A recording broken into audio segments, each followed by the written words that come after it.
Bienvenue dans les coups de boost avec Virginie, un podcast pour bien démarrer la journée, conscient et engagé, en diffusion le lundi. À partir d'une citation qui m'a inspirée, je vous apporte des angles de réflexion et surtout une tonne d'ondes positives pour cette journée et plus encore.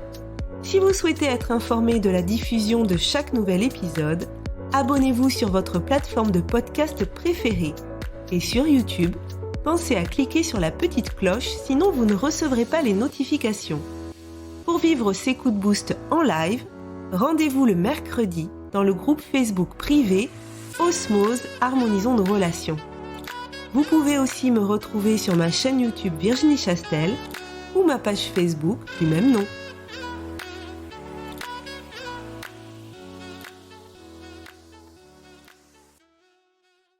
Rappelle-toi que ce que tu vis présentement est simplement une expérience, ce n'est pas la finalité.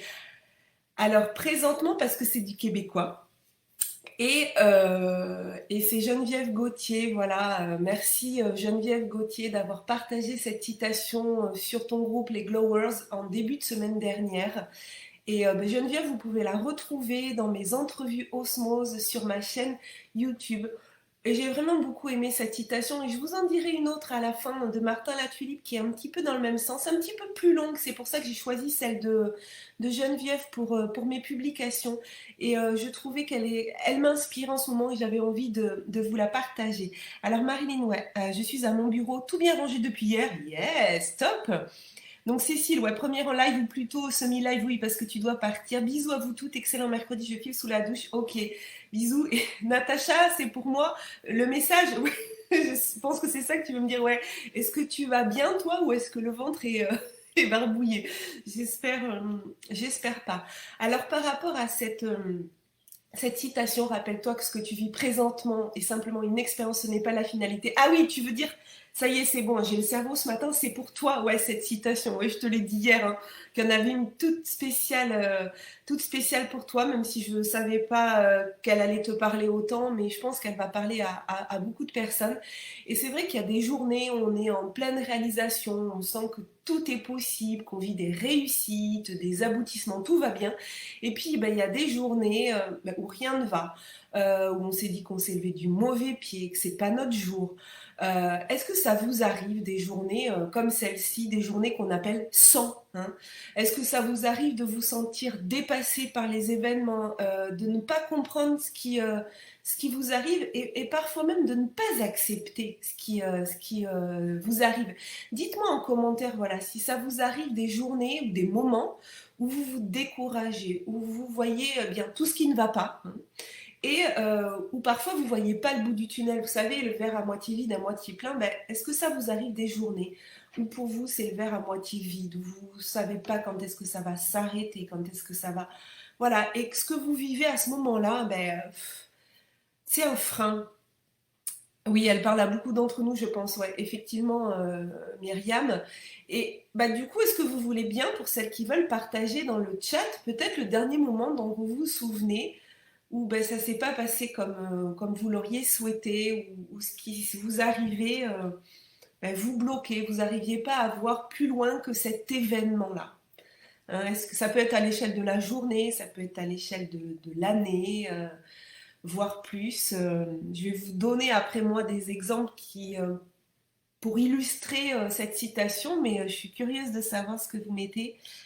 Mais en pensant que ce ne sont que des expériences qui jalonnent notre chemin et ça fait partie du process. Ouais, je suis tout à fait d'accord, Myriam, mais c'est pas toujours simple. Alors, le temps que vous me partagiez en commentaire des expériences que vous avez vécues qui étaient compliquées pour vous, moi je vais vous en donner deux exemples qui sont assez récents pour moi. Un exemple à l'échelle d'une journée, puis un exemple à l'échelle d'une année.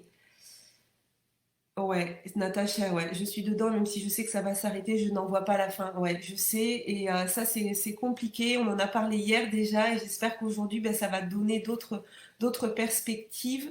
Emmanuel, le tout, c'est de l'accepter pour pouvoir ensuite le laisser partir. Exemple, mes derniers moments sur mon lieu de travail. Ouais, carrément. Donc, tes derniers moments. Comme la semaine dernière en quarantaine obligée, j'ai dû lâcher prise sur tout ce que j'avais prévu de faire. Ce fut une semaine plutôt sans, mais voilà, ouais, c'est comme ça. Alors moi, les deux exemples que je voulais vous partager, il y en a certaines qui sont au courant parce qu'elles étaient présentes au premier coup de bout, c'est mon bug informatique en fait. Le bug informatique que j'ai eu dernièrement avec eMovie, mon logiciel de montage, j'ai changé depuis, qui a planté, mon ordi qui a planté. À ce moment-là, ouais, c'était une expérience qui m'a permis d'apprendre sur moi-même. Alors au moment où ça se passe, je voyais pas en fait. Je voyais pas comment j'allais trop gérer la chose, mais c'est vrai que depuis quelque temps, voilà, j'ai travaillé sur moi, je me suis dit, bon, allez, de toute façon, on respire, il a déjà planté, je vais réussir à trouver une solution. Ce qui m'agaçait à ce moment-là, c'était plus la perte de temps, en fait. Mais en réfléchissant à ce problème d'ordinateur, à ce moment-là, je me suis rendu compte que mon ordinateur me faisait une leçon de développement personnel. Et oui, et celles qui ont suivi peut-être mes stories à ce moment-là, il m'a envoyé le message ne saute pas sans parachute. Voilà, j'en avais parlé effectivement dans le premier coup de boost. Et bien là, le son, c'était ne te mets pas la pression. Apprends à anticiper, n'annonce pas du jour au lendemain des choses qui ne sont pas prêtes. Et ce que j'ai envie de vous dire, c'est que dans chaque expérience qu'on vit, quel est le message en fait? Cherchez le message. C'est vrai qu'on en a parlé hier soir avec Natacha et elle me disait pour l'instant je vois pas le message. Alors, des fois le message il arrive pas tout de suite mais je suis sûre qu'il y a un message. Ouais France, oui, énième dispute avec ma mère, je travaille le détachement et la blessure de rejet. Ouais, les problèmes avec les parents, je comprends, je compatis, je connais. C'est pas simple, hein, ça met du temps. Voilà, quel est le message dans chaque événement même si on ne le voit pas tout de suite, de garder confiance et de se dire ce que je vis présentement, comme disent les Québécois, ce que je vis en ce moment, comme on dit en France, c'est pas la finalité en fait. C'est une expérience. Les expériences, elles ne sont pas toujours agréables à vivre. Je préfère parler de agréable ou désagréable que de positif ou négatif, parce que chaque expérience a son positif, même si c'est difficile. Et je pense à toi, Natacha, mais aux autres aussi, parce que je suis sûre que vous avez aussi des moments des fois difficiles. Pas s'arrêter à ça. Oui, c'est difficile. Oui, des fois on en bave. Mais il y a quelque chose qui va se passer derrière. C'est sûr, il y a un apprentissage. Par contre, il faut rester ouvert à ça. Myriam, j'apprécie ta grande sagesse, je l'apprécie chaque jour, j'apprends beaucoup en te suivant. Merci Virginie. Merci à vous, vous êtes 8 ce matin, ça me donne des frissons parce que voilà, je suis contente de partager ce moment avec vous. Même si je suis toute seule face à mon écran, en fait, je sais que je suis pas toute seule et je vous sens derrière et vous me donnez aussi de l'énergie. Voilà, moi qui ce matin avait une petite forme, ça me donne de l'énergie. J'ai envie voilà, de vous la retransmettre, en tout cas de vous transmettre tout ce que j'ai appris. Ces dernières années, ces derniers mois. Ah oui, Stéphanie, tu mettais, je pense que ces derniers temps, beaucoup de choses ne se sont pas passées comme on aurait souhaité, mais il faut s'adapter. Oui, effectivement. Et peut-être que justement, on ressort de ces moments avec je vais en parler après, avec une compétence supplémentaire. Certaines personnes avaient une grosse capacité d'adaptation. Et ça n'a pas posé de soucis, cette période de confinement, cette période voilà, où on a dû réapprendre à vivre différemment. Mais certaines personnes, ça les a challengées vraiment sur leur capacité d'adaptation. Et moi, je pense que l'adaptation, c'est une qualité, une compétence qui est indispensable aujourd'hui. Les jeunes aujourd'hui qui font des études, moi je vois ma belle-fille, la fille de Pascal, mon conjoint, elle vient de rentrer à la fac. Il a fallu tous les jours qu'elle s'adapte, parce que tous les jours on lui change son emploi du temps. Elle vit encore chez nous, mais elle va faire ses études à Bordeaux, elle a 1 heure de transport en commun. Il a fallu tous les jours qu'elle s'adapte sur les transports qui, du coup, c'était pas les mêmes qu'il fallait prendre, parce que les horaires, parce que finalement on lui dit qu'il va y avoir du présentiel, puis finalement c'est du distanciel, puis elle est en fac de information, communication et espagnol, c'est un double cursus qu'elle fait. Et donc les langues, est-ce qu'elle va avoir des TD une semaine, elle a des TD une semaine, elle n'a pas de TD, ça la met en stress. Ça la met en stress et ça va lui apprendre à s'adapter en fait. Elle va ressortir de ce moment-là avec une capacité d'adaptation plus grande que si elle n'avait pas vécu ces situations-là. Puis nous, on est là derrière pour la soutenir. Voilà, elle vit encore à la maison, 1 semaine sur 2 avec nous, 1 semaine sur 2 avec sa maman. Donc on est là pour l'aider. Mais nous, c'est pareil en fait. Développer notre capacité d'adaptation, pour moi, c'est une des choses les plus importantes. Encore faut-il être prêt, le décider aussi. On revient à la notion de responsabilité. Oui, Myriam, chaque expérience de vie est là pour nous enseigner quelque chose, il faut du temps pour accepter cela. Oui, je crois que, alors moi je suis complètement d'accord avec ça, que chaque expérience de vie est là pour nous enseigner quelque chose. On peut être réfractaire par rapport à ça et de se dire non, des fois il se passe des choses, on n'a rien à apprendre, on peut être réfractaire. Du coup, moi ce qui m'importe c'est mon harmonie en fait, l'harmonie de mes relations avec les autres, avec moi-même. Et j'ai décidé de partir de ce postulat que chaque expérience allait m'apporter quelque chose. Donc que chaque expérience est positive. Elle peut être désagréable, mais que chaque expérience est positive. C'est un postulat qu'il faut décider ou pas d'avoir dès le départ. Et ça impacte sur la suite de notre vie. Moi, je vous invite, mais après, chacun est libre de faire comme il veut, mais en tout cas, de ma propre expérience, parce que au moment où j'ai changé ma vision des choses, au moment où je me suis dit, je pars de ce postulat, et c'est comme ça a vraiment changé les choses pour moi. Donc, c'est pour ça que je vous invite à expérimenter, en tout cas, à l'expérimenter et voir par vous-même si ça vous parle. La deuxième chose, le deuxième événement dont je voulais vous parler, tout en rapport avec cette citation sur les expériences de vie, à l'échelle d'une année, mais par exemple mon retour dans l'éducation nationale. Moi, il y a 2 ans, vous savez pour la plupart, parce que vous me suivez, que j'ai pris une disponibilité de l'éducation nationale. Quand je suis partie, honnêtement, euh, c'était pas dans l'idée de revenir 2 ans après, hein, je vous le dis. Hein. Mon idée, au départ, normalement, même je devais avoir 3 ans de dispo, c'était de développer mon activité à l'époque dans l'immobilier et au bout de 3 ans de démissionner en fait. J'avais pas du tout idée et c'était pas c'était pas dans mes projets entre guillemets. Sauf que voilà, cette première reconversion dans l'immobilier s'est pas bien passée. Et puis au bout d'un an, j'ai commencé à changer de cap. Et puis le temps que mes projets se mettent en place, j'avais pas d'autre choix. Enfin, si, j'avais d'autres choix. Mais j'ai fait ce choix-là de revenir au départ, très honnêtement, pour une raison alimentaire. Hein, parce que c'était le seul métier qui allait me permettre de gagner 2 000 € par mois, en travaillant 4 jours par semaine, en ayant du temps pour m'occuper de mes enfants, en débauchant pas à 19 heures, en embauchant pas à 7 heures du matin, en travaillant pas le week-end, voilà. Donc je me suis dit, je reviens. J'aurais pu vivre très mal ce retour dans l'éducation nationale. Et je vous avoue qu'au départ, je l'ai hyper mal pris. Quand je me suis dit, va falloir que je revienne, franchement, je l'ai mal pris. Et puis, je me suis rappelé que c'était pas une finalité, que ça allait être une expérience à vivre.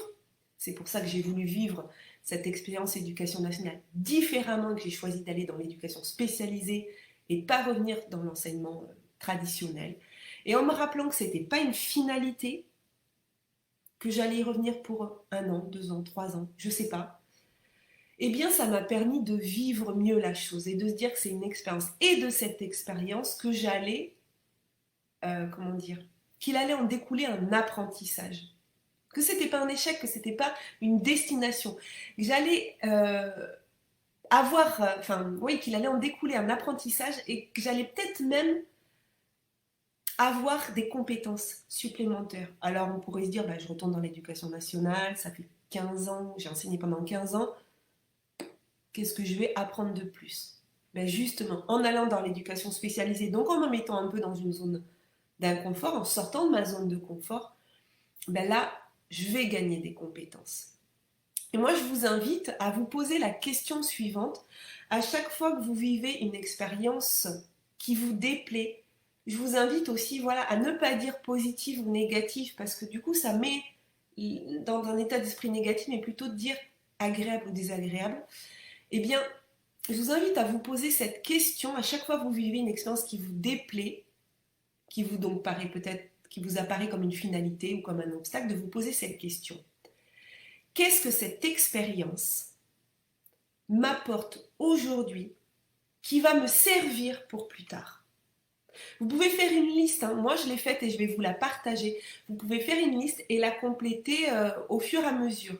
Donc si je reprends moi mes 2 exemples par rapport au plantage informatique, eh bien là, ça m'apprenait donc ne saute pas sans parachute. Hein. En d'autres termes, n'annonce pas du jour au lendemain quelque chose que tu n'es pas sûr de terminer dans les délais, donc ne te mets pas de pression. que moi j'ai tendance à me mettre de la pression, à travailler dans l'urgence. Et mon conjoint souvent qui me dit mais pourquoi tu te mets cette pression-là? Pourquoi? Et en fait bah oui, pourquoi? J'étais pas obligée d'annoncer ça. Donc voilà, ça m'a appris à faire les choses, prépare les choses. Ensuite, tu les annonces. Quand c'est du jour au lendemain, hein, si c'est dans 6 mois, je peux annoncer la date et après faire un rétro-planning et être prête dans les délais.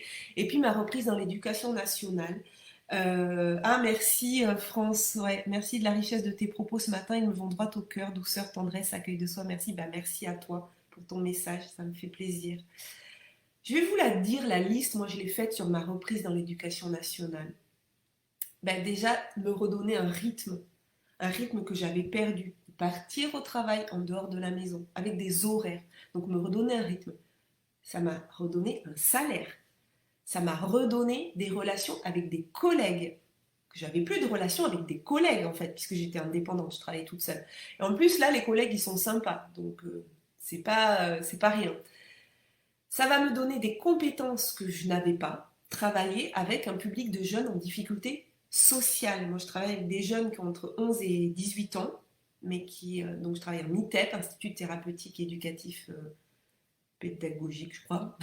Je dis peut-être n'importe quoi. Enfin, en tout cas, avec des jeunes en difficulté. Pas difficulté mentale, mais difficulté sociale. Donc ça, je ne l'avais jamais fait. Donc je vais acquérir cette compétence en plus. Et puis je vais mettre en pratique, pour celles qui le savent, je suis en formation de coach avec Ludovic Leroux sur la théorie polyvagale et ce qu'il appelle la pleine confiance. Eh bien, je vais mettre en pratique vraiment auprès de ces jeunes qu'on dit difficiles, eh bien, tout ce que j'apprends en formation de coach. Donc voilà la liste. Et le fait de faire cette liste, ben, je me dis, cette année-là, non seulement c'est pas une finalité, c'est une étape, et en plus, ça va m'apprendre des choses. Je vais ressortir avec des compétences supplémentaires. Donc il faut que je l'accueille et que j'apprécie en fait cette année-là. On arrive à la fin de ce coup de boost parce que j'ai dit 20 minutes et j'ai encore débordé, 25 minutes. Je vais tirer la carte de l'oracle. Donc Emmanuel, tu pourras la voir sur le replay. Mais avant de vous quitter, je voulais vous partager la citation de Martin La Tulipe qui est vraiment dans la même lignée. Geneviève, elle a été formée aussi, Geneviève Gauthier, dont je parlais au début, elle a été formée aussi par Martin, donc on a les mêmes références. Et la citation de Martin, alors je me la suis notée, je veux vraiment la lire exactement. On n'a pas à devenir nos moments difficiles. Soit on les laisse devenir une finalité, soit on les transforme en possibilité. Cette décision ne revient qu'à une seule personne, nous-mêmes. Nos expériences de vie, elles ne nous définissent pas. D'accord? C'est pas parce qu'on vit quelque chose de difficile ou parce qu'on est mal. Ce que vous vivez, ça ne vous définit pas. Vous pouvez vivre quelque chose où vous n'êtes pas à l'aise, timide, tout ça. Vous vivez une situation dans laquelle vous êtes mal. Vous vivez une situation dans laquelle vous êtes anxieux. Mais vous n'êtes pas forcément quelqu'un de timide, d'anxieux. Vous vivez des situations dans lesquelles vous vous sentez comme ça. Mais ça ne vous définit pas vous. Ludovic, c'est un ancien, grand timide. Une personne qui vivait des situations d'extrême timidité. Aujourd'hui, il ne le vit plus, donc ça ne le définit pas. C'était une expérience, c'était pas une finalité. Et c'est à nous de décider, en fait, de changer.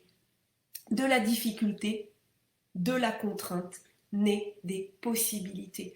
Donc, vraiment, à toutes, je vous invite à essayer de voir qu'est-ce que ça vous ouvre comme possibilité, en fait, les situations difficiles. Donc, j'ai envie de vous demander quel moment difficile vous vivez en ce moment que vous allez transformer en possibilité. Même si vous ne savez pas encore, même si vous n'entrevoyez pas encore ces possibilités, quel est le moment difficile là, que vous allez transformer en possibilité? Mettez-le en commentaire, le fait de l'écrire, c'est un peu comme si vous actiez que vous allez prendre cette décision de le transformer en possibilité. Pendant que vous écrivez, je mélange les cartes et je tire la carte de l'oracle. Allez, hop, hop, hop, hop. Je vous la montre d'abord. Elle est belle, hein? carte illustrée par Stéphanie Perret, les textes de Stéphanie Hervé. La carte c'est accueil. Et je vous la lis, je vous la montre en même temps. Accueil. Tout a sa raison d'être dans ce que tu vis en ce moment. Prends de la hauteur et accueille la vie pleinement. Ne cherche pas à la contrôler, ne cherche pas à fuir. Prends le temps de te poser et de respirer en conscience. Accueille et laisse aller, et laisse-toi aller dans le flot de la vie. Je crois qu'encore une fois, on tombe pile poil. Hein. Écoutez, chers amis, je vais vous souhaiter une belle journée. J'espère que ce petit coup de pouce vous a fait du bien. Allez, je vous souhaite une très belle journée. Je vous embrasse, je vous aime, je vous adore. Et puis à très bientôt. À bientôt. Bisous, ciao.